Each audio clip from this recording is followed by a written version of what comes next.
রাত গভীর। ঘড়িতে তখন প্রায় 12টা। আমি ঘুমোতে যাচ্ছিলাম, ঠিক তখনই বাবা, মানে আমার শ্বশুরমশাই, ধীরে ধীরে এসে বললেন, বৌমা, একটু পড়ে গিয়েছিলাম, কোমরে ব্যথা লাগছে, যদি একটু মালিশ করে দাও একটু আরাম পাব।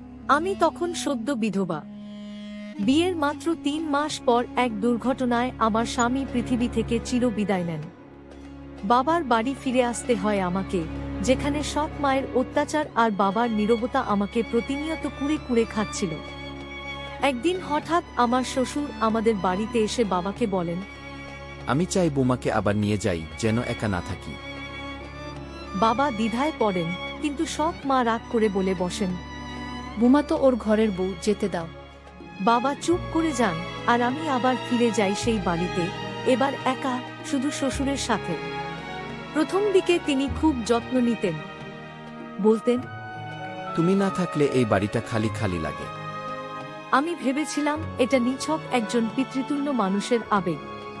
কিন্তু কিছুদিন পর এক রাতে আমার ঘরে এসে বললেন, আজ রাতটা যদি তুমি আমার পাশে কাটাও, আমি খুব একা। আমি হতবাক।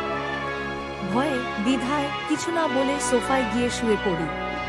পরের দিন সকালে তিনি আবার বলেন, আমরা দুজনেই একা, চাই তুমি আমার জীবনের সঙ্গী হও। এই প্রস্তাব অস্বাভাবিক ছিল, কিন্তু আমার জীবনের বাস্তবতা ছিল কঠিন। একদিকে সৎ মায়ের গঞ্জনা, অন্যদিকে সমাজের কটূক্তা। অনেক ভেবে আমি বললাম, আমি রাজি, যদি আমাদের সম্পর্কে সবসময় সম্মান আর সীমা থাকে। তিনি মাথা নেড়ে বললেন, তুমি আমার জীবনের আলো, আমি তোমাকে সম্মান দেব সবসময়। আমরা এক অদ্ভুত কিন্তু সম্মানপূর্ণ সম্পর্কে জড়িয়ে পড়লাম। সমাজ কটাক্ষ করল, কিন্তু আমি খুঁজে পেলাম নতুন জীবন, নতুন ভরসা। শ্বশুর নন, তিনি হয়ে উঠলেন একজন জীবন সঙ্গী, যিনি আমাকে ভালোবাসেন, সম্মান করেন। এটাই ছিল আমার গল্প। জীবন সব সময় কালো সাদা হয় না, মাঝে মাঝে ধূসরতাও নিজস্ব রং খুঁজে পায়। আপনার কি মনে হয়? কমেন্টে জানাতে ভুলবেন না। ভালো লেগে থাকলে লাইক করুন আর মিডকুয়েস্ট চ্যানেলটি সাবস্ক্রাইব করুন। ধন্যবাদ। বিশেষ দ্রষ্টব্য, এই গল্পটি একটি কল্পনাপ্রসূত নাট্যরূপ, যা শুধুমাত্র মনোরঞ্জনের উদ্দেশ্যে তৈরি।